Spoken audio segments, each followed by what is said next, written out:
Two cos three theta equal 1 হলে theta এর মান হবে, দিয়ে 4টা অপশন দেওয়া আছে। উত্তরে হবে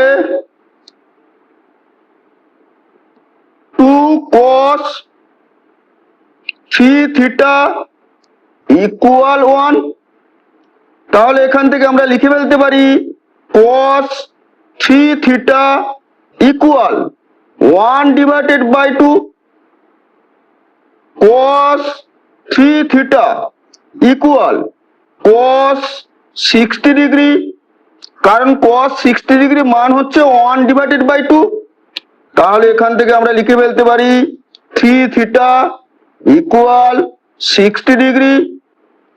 তাহলে এখানে থিটা ইকুয়াল টু হবে 60 degree divided by 3 equal to 20 degree.